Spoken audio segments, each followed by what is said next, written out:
നമുക്ക് നെക്സ്റ്റ് ടോപ്പിക്കിലേക്ക് കടക്കാം. Concept of database. ഇവിടെ നമ്മളൊരു ഹയർ സെക്കൻഡറി എഡ്യൂക്കേഷൻ ആ ഒരു ഡിപ്പാർട്ട്മെൻറ്റിന് എടുക്കാം. നമുക്ക് അഡ്മിഷൻസിനൊക്കെ വേണ്ടിയിട്ട് കുറേ സ്റ്റുഡൻസ് ആപ്ലിക്കേഷൻസ് അയക്കും അല്ലേ. അവിടെ സ്റ്റുഡൻസിൻ്റെ ഡീറ്റെയിൽസ് ഉണ്ടാവും, കോഴ്സിൻ്റെ ഡീറ്റെയിൽസ് ഉണ്ടാവും, സ്കൂളിൻ്റെ ഡീറ്റെയിൽസ് ഉണ്ടാവും, ഗ്രേഡുകൾ ഉണ്ടാവും. ഇതെല്ലാതും കൂടിയിട്ടുള്ള ഡാറ്റാസൊക്കെയാണ് നമ്മൾ സ്റ്റോർ ചെയ്ത് വെക്കുന്നത്.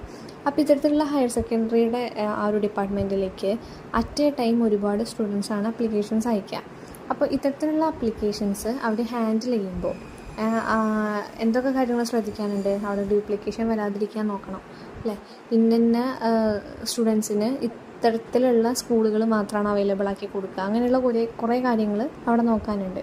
അപ്പോൾ നമ്മൾ ഇത്തരത്തിലുള്ള ഡാറ്റാസൊക്കെ ഒരു ഫയൽ ആയിട്ട് സ്റ്റോർ ചെയ്ത് വെക്കുകയാണെങ്കിൽ എന്തൊക്കെ ഡ്രോബാക്സ്, എന്തൊക്കെ പോരായ്മകളായിരിക്കും അവിടെ ഉണ്ടാവുക? അവിടെ നമുക്ക് പല കോപ്പീസുകളുണ്ടാവും. ഒരു കോപ്പി തന്നെ അല്ലെങ്കിൽ ഒരു ഡാറ്റ തന്നെ പല പ്രാവശ്യം നമുക്ക് സ്റ്റോർ ചെയ്യേണ്ടതായിട്ട് വരും. അപ്പോൾ അവിടെ ഡ്യൂപ്ലിക്കേഷൻ ഉണ്ടാകാനുള്ള സാധ്യത വളരെ കൂടുതലാണ്. അതുപോലെ തന്നെ നമ്മളുടെ എന്തെങ്കിലും ഒരു ഡാറ്റയിൽ എന്തെങ്കിലും ചേഞ്ചസ് വരുത്തിയിട്ടുണ്ടെങ്കിൽ അല്ലെങ്കിൽ പല യൂസേഴ്സിനും ആക്സസിബിൾ ആക്കിയിട്ടുണ്ടെങ്കിൽ അവിടെ അത്രയും പ്രൊട്ടക്ഷൻ നമ്മളുടെ ഡാറ്റയ്ക്ക് കൊടുക്കാനായിട്ട് പറ്റില്ല. അതുപോലെ എല്ലാ ഡാറ്റകളും പ്രോപ്പർലി ഓർഗനൈസ്ഡ് ആയിരിക്കില്ല. നമുക്ക് പെട്ടെന്ന് തന്നെ ഇൻഫോർമേഷൻസ് റിട്രീവ് ചെയ്യാനായിട്ട് സാധിക്കില്ല. അതുപോലെ എന്തെങ്കിലും ക്രാഷസ് വന്നിട്ടുണ്ടെന്നുണ്ടെങ്കിൽ നമുക്ക് റീസ്റ്റോർ ചെയ്യാൻ ബുദ്ധിമുട്ടുകളാണ്. അതുപോലെ ഓപ്പറേറ്റിംഗ് സിസ്റ്റത്തിന് എന്തെങ്കിലും പാസ്വേഡ് ഉണ്ടെങ്കിൽ തന്നെ അത് നമ്മുടെ ആ ഒരു ഫയലിന് അത്രയും സെക്യൂരിറ്റി അവിടെ എൻഷുർ ചെയ്യണില്ല. അപ്പോൾ ഇത്തരത്തിലുള്ള കുറച്ച് ഡ്രോബാക്സുകളുണ്ട് നമ്മളൊരു ഫയലായിട്ട് സ്റ്റോർ ചെയ്യുമ്പോൾ, നമ്മുടെ ഡാറ്റേനെ ഫയലായിട്ട് സ്റ്റോർ ചെയ്യുമ്പോൾ. അപ്പോൾ അവിടെയാണ് നമ്മുടെ ഡാറ്റാബേസിൻ്റെ ഉപയോഗം വരുന്നത്. അപ്പോൾ next topic need of database. അതായത് ഒരു ഫയലായിട്ട് നമ്മൾ ഡാറ്റാസ് സ്റ്റോർ ചെയ്യുമ്പോഴുള്ള ബുദ്ധിമുട്ടുകൾ അല്ലെങ്കിൽ ഡ്രോബാക്സ് നമ്മൾ പറഞ്ഞു കഴിഞ്ഞു. അപ്പോൾ ഇതിനെ ഓവർകം ചെയ്യാനാണ് നമ്മൾ എന്ത് ചെയ്യുന്നത്? ഡാറ്റാബേസിനെ യൂസ് ചെയ്യണത്.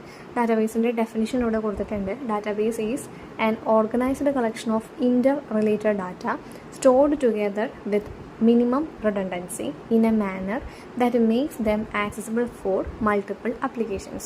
അതായത് ഇൻ്റർ റിലേറ്റഡ് ഡാറ്റ, പരസ്പരം റിലേറ്റഡ് ആയിട്ടുള്ള ഡാറ്റകൾ ഡ്യൂപ്ലിക്കേഷൻ വരാത്ത രീതിയിൽ സ്റ്റോർ ചെയ്യുന്നതിനെയാണ് നമ്മൾ അല്ലെങ്കിൽ സ്റ്റോർ ചെയ്യാനായിട്ടാണ് നമ്മൾ എന്ത് യൂസ് ചെയ്യണത്? ഡാറ്റാബേസ് യൂസ് ചെയ്യണത്. അപ്പോൾ അതിൻ്റേതായിട്ടുള്ള രീതിയിൽ ഓരോ ആപ്ലിക്കേഷൻസിനും എന്ത് ചെയ്യാൻ പറ്റും? അവരുടേതായിട്ടുള്ള ഡാറ്റകൾ സ്റ്റോർ ചെയ്യാനും ഡ്യൂപ്ലിക്കേഷൻസ് ഒന്നും വരാത്ത രീതിയിൽ വെൽ സ്ട്രക്ചേർഡ് ആയിട്ട് സ്റ്റോർ ചെയ്ത് വെക്കാനായിട്ട് അല്ലെങ്കിൽ വെൽ ഓർഗനൈസ്ഡ് ആയിട്ട് സ്റ്റോർ ചെയ്ത് വെക്കാനായിട്ട് സാധിക്കുന്നു. അത് സാധിക്കുന്നത് എവിടെയാണ്? ഡാറ്റാബേസിലാണ്. അപ്പോൾ